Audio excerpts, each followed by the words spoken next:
After a lifetime of researching the dynamic and enigmatic world of light entertainment, I've decided to ditch my notebook and meet the people who inspire me. What makes them the people they are? How do they feel about the show business landscape in which they find themselves? And in a world where anyone can be a star, is there still a need for performers who have universal appeal? Come with me on a journey of discovery as I get a unique insight into Britain's favourite stars with a little help from my glamorous assistants. Yeah, well, I say glamorous, more like hazardous. And of course, we'll have a bit of fun along the way. The world of showbiz journalism is a million miles away from the glitz and pizzazz of the entertainment industry. Lonely nights spent waiting by a stage door, armed with a notebook and voice recorder, in the hope that a star of the show will honour your request and answer your questions, is a gamble not many are willing to take.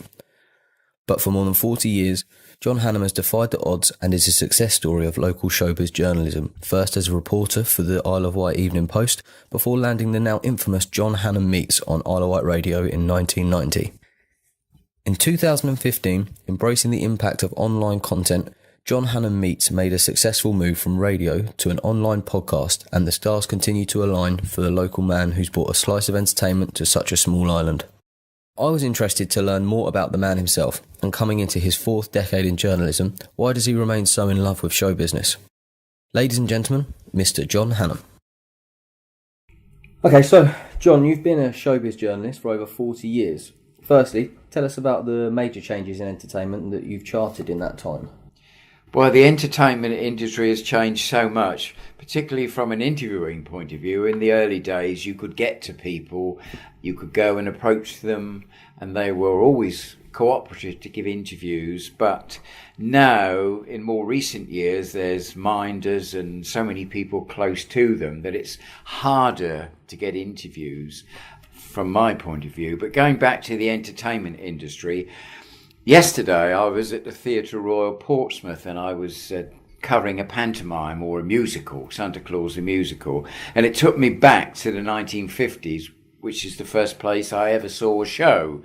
And it was in the dying days of variety, and I love variety, and I love the numbers changing on the side of the stage, and you might get up to 14 different acts if you were lucky. So that was a great start for me. And then I love summer season, so I used to go to summer season shows at Southsea, and later when I got married, my wife and I would go to summer seasons anywhere. If there was a good show, we would go and see it. Sadly, other than 3 or 4 now, those have all disappeared. And I like to think my era, I met what I would describe as real stars. Now, people are famous for 5 minutes for winning Big Brother or whatever. So I feel very lucky to have been born when I was born, and pop music's changed so much over the years, but I was there when Elvis came on the scene, then the Beatles and ABBA, so I count myself very lucky. And all the, what I would call the light entertainment stars I've seen and interviewed, Frankie Howard and Benny Hill and Larry Grayson, all those greats. So I don't enjoy it anymore, to be honest, not as much as I did years ago. Let's go back to the very beginning. Born in East Cowes on the Isle of Wight, you worked in a biscuit factory.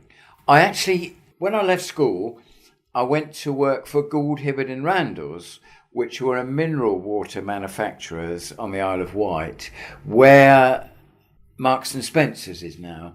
When you're in Newport, if you go along Church Lytton and you'll see a donkey in the well on the wall, that was where the lemonade factory was. So I went there and worked in the office, and then I moved out onto the road selling lemonade on the road.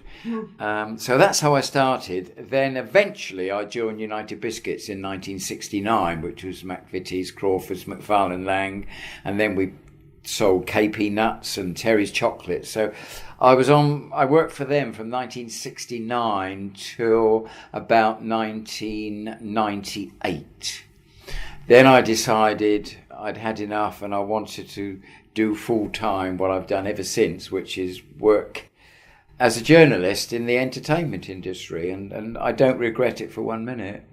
Were there any correlations between biscuits and showbiz? Well, in the early days, I used to get lots of free samples, right? So when I went to interview, I always remember going to see Dana, one of my first interviews, and I took a few packets of biscuits for her, and she signed the record. Thanks for buying the record and love the biscuits. So that was an early sort of... but what I did, I tried to keep the day job and the weekend and evening job separate. And it worked out very well because shows were in the evening, so I could go and see shows. And most of the people came over to perform in the shows later in the day. So it was, I could balance the two for many years, but I did yearn to do what I do now, is to be full-time, basically. So growing up on the Isle of Wight, I imagine, was quite frustrating for someone who had ambitions in entertainment. You've mentioned already about the Theatre Royal in Portsmouth and how some of your great epiphanies came from your parents taking you there as a child. What was so special about the shows that took place there? My father loved showbiz in a way, and he liked the big dance bands, and he liked comedians and the radio shows on the Light programme then, I guess. So he would take us over, and then I got interested in the theatre, and particularly in the light entertainment showbizy side. And I used to queue at the stage door with my autograph book and get autographs, which I still got. And that was an early way into the business. I saw a singer called Tony Brent in the early days who had quite a few chart hits. I saw Michael Bentine. I saw Frankie Vaughan in about his third week in showbiz. So I loved all those days. Barry Took I saw, and lots of stars. And at that time, I also used to send to stars for autographs. People like John Pertwee and Billy Daniels and all these sort of people. And I've still got the photographs. Eartha Kitt, I wrote to Eartha Kitt and got a lovely photograph. And 20 or 30 years down the line, I went to interview her in London, which was a great experience. Did you ever think at that time that all those years later that the theatre would have such a dominant influence in your career? Not really. In the early days, I was someone that just watched theatre shows and queued at the stage door. I wasn't a very confident person in my young days, so I never anticipated that my career would change and that I'd be doing interviews and radio shows and television shows. I never ever thought that I would do that. Although years ago I used to lie in bed listening to Pete Murray, and he had a late night chat show on the radio, and people would come in from London theatres or recording sessions and talk to Pete. And I used to love that show, and I used to think, well, if only I could do that. But I didn't have a lot of confidence in those days. But life has changed for me, and now I've interviewed about 4,000 people. So your journalistic career took off when you contributed to articles in the Isle of Wight Evening Post and then as well the Portsmouth Echo. I started off doing bits for the Isle of Wight County Press. My late father, worked there for 50 years. And right back in the 50s, we had a young guy from Newport called Craig Douglas, known locally as Terry Perkins, and he became a pop star, #1 record, and lots of hits. And I used to do bits for the County Press on Craig Douglas, and that's how I got into writing sort of on showbizy things. And I just contributed to them for a few years, and then eventually the Isle of Wight Weekly Post came on song in about 1975. And we had a meeting, and I said, oh, I'd love to do a showbiz column. And they said, well, you can have a page, we call it Stage Talk, John Hannam Stage Talk, and you can do whatever you want. And I did that for 15 years until sadly it went under. So that was brilliant for me because I got round to meeting famous people, and they wanted to be in the newspapers. It was good for them, and it was just the glory days of theatre and light entertainment and 60s pop stars and all that. So, loved it. So, how do you think that informed your slightly later career as a broadcaster? I went to hospital radio one day because I was interested in sport, and they said, "Would you come up and talk about Southampton Football Club?" And I said, yes, I would. So I went up, and the guys said, we're very pleased with you. Would you like to come back and join the team every week? So I went back and joined the team and used to talk about football and the results in the local matches on a Saturday night. And then they said to me, would you like to have your own programme? It was called Late Date. It was a programme where you went around the wards and you got requests from people and then you played them. So I said, I'd love to do that. So I did that. And then I thought, I'd like to do something different. So I took an old cassette recorder along to theatres and hotels and places and just interviewed famous stars for about 10 minutes. The Bachelors, Eve Boswell was one of the early ones, Helen Shapiro. And I just went along and just knocked on the door or went to the hotel and said, could you spare 10 minutes for the hospital radio? So that's how I got into doing interviews, and that continued for many years. And then eventually Isle of Wight Radio came on song. That was 1990. And they said, would I do something similar to the Weekly Post on the radio? So it all really came from that.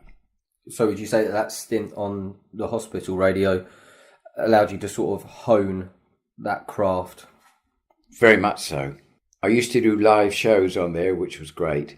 But they were very interested and they were very keen that someone from local hospital radio could get to some of the big stars that came to the Isle of Wight. Then I started to write for the Stage newspaper, which is like the Bible of showbiz. And that connection helped me again because through writing for the Stage, I did features for them on some of the stars that came to the island. So it all sort of dovetailed at the same time, really. As you say, in 1990, the Isle of Wight Radio was created and you were chosen to front a Sunday afternoon chat show. Saw you interviewing the great and good of entertainment. And you've spoken a little bit about how that sort of come about, but were you daunted by that prospect at the time? No. The thing that made me a little bit scared was when they came on stream, which was 1990, on the Thursday of the first week they came on air, they said to me, by the way, you're doing a bit of a chat show. It starts on Saturday. This was like 2 days' notice. So I frantically got a couple of local people I knew onto this show. And initially it was the last hour was part of someone else's show, but very quickly they called it the John Hannam slot, if you like. Then it became John Hannam Meets. So I would have an hour's slot from, I think it was from 9 till 10 on a Saturday night. And then, thankfully, it became very popular. So the following January, they said, we're going to put you on Sunday lunchtime. And that's when it really took off, because it was a perfect time for people to listen. Because in those days, not too many people had lunch out on a Sunday. A lot of people had lunch indoors. And I used to get people say to me, we start listening to your show and then we don't go out because we want to hear the end of it, which was a nice compliment in a way. So apart from the nationwide stars, you occasionally find time to interview local heroes. How important do you think this is to your own community? I've loved meeting what I call ordinary local people. I'm an ordinary local person, and I love meeting people that have got a great story to tell, farmers and people that have been in industry. And I've met so many people over the years and I absolutely love it. And I've got some terrific interviews of people sadly no longer with us, but initially I used to get them into the studio, and when the red light came on, sometimes they were a little bit scared. So what I used to do, I would go to their homes 3 or 4 days before they came on air, so they got to know me and roughly talked about what we were going to do on the Sunday, and I found that was a lot better. But latterly, I decided to take my recorders along to people's homes where they relaxed a lot more than they would when the red light came on in the studio. And you've recently self-published the John Hannam Interviews book, where you discuss some of the greatest music stars who you've had the pleasure to interview.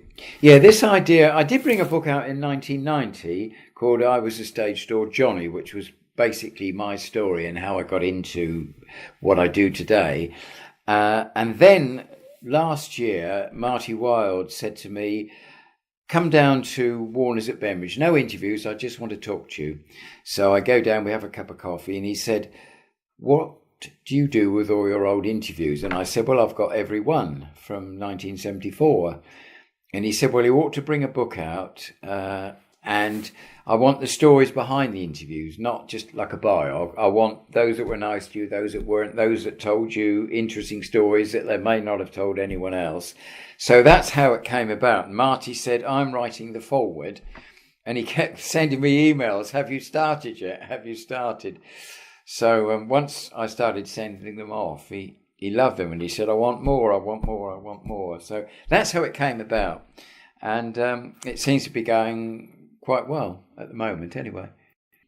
How do you go about establishing who and who not to include? That is a job. I've got 4,000 interviews and I had to get it down to 86 for the pop stars. 86 is a nice number. It means the book is about 100 pages roughly. And it was difficult. But I tried to go for the people that had the most interesting stories. And not just what you might have read or heard somewhere else. I wanted people that had different stories. So that's what I've done in the book. And I'm already into my next book. And that again is funny things that happened, how I got to meet Danny LaRue eventually and Larry Grayson and people like that. Benny Hill came by purely accident. So I think people like to know the stories behind the interviews. And also I do mention who was particularly nice and who wasn't, which people tend to like to read about. In the book, you state that telephone conversations have no appeal for you. Is there a reason for that? Well, it is, because the great thrill for me is meeting the person, sitting with the person. My radio show, which has been going for 26 years, is called John Hannam Meets. So I always try and make sure that I meet the person I'm talking to, because I feel you get that eye contact and you can have a bit of fun. You know if you can tease someone because you can see them. And I go to London on a regular basis on a day when they're doing down the line interviews. And I walk in and a famous star will say, thank God I can see who I'm talking to. You're the first person all day that I've actually seen. They may have spoken to 14, 15 radio stations, but they're all around the country. So the interviewers never see them. But for me, the thrill is actually being there with them and getting them to sign books or records, CDs or whatever. So I always set out to meet my guests. And ever since, I think someone thought he was interviewing Sean Connery on a radio show, and it turned out he was not Sean Connery. It was an impressionist doing Sean Connery, and I thought, that's never going to happen to me. When Sir Michael Parkinson retired in 2007, he famously remarked that his collection of interviews traced a time in entertainment which saw the end of Hollywood's golden era. Reflecting upon all of your interviews, what would you say they teach us about entertainment? My goodness, that's a tough question. I think the more I think about it, is what I touched on earlier, is that there were so many huge stars throughout my career, stars that you looked up to, stars that were absolutely superb. They would talk to you, and it was a different business. Now I find it hard to enjoy very much on television in a way of shows, because I used to love the light entertainment shows, but it's all changed really. So what's next for John Hannam? Well, I've got this second book which is underway. I still have my podcast, so I'm always looking for new interviews for my podcasts, and the archives are also very popular, and obviously having 40 years of archives, it's quite interesting that I can put them now online so people can hear them in theory all over the world. So I'm still doing that every week, and I have a third book in mind. So I've got one just out, one I'm writing, and I've got an idea for a third book as well. So, and I'm still doing a few interviews for the County Press and the Stage magazine. So I'm always busy, basically, which is what I like. So where can we find the podcast, and for anyone, if they want to buy a copy of the book? Or the easiest thing is to go to my website, johnhannam.com, because it will tell you there who's on the podcast and how to get them. You can get them via my website. the Isle of Wight's radio website, iTunes and Audio Boom. And if people want to buy the book, it's available readily on the Isle of Wight, but they can also go to my website, johnhannam.com, and if they click on the in-print page, you'll find there's an option where you can buy them online, either from Nye at Shanklin or via Amazon. Fantastic. Thanks very much, John. You sure? Thanks for your time. Okay.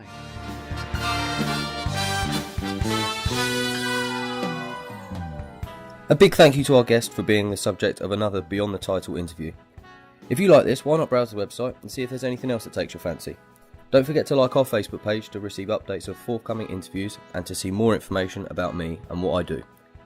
Thanks again, and hopefully see you next time for another Beyond the Title interview.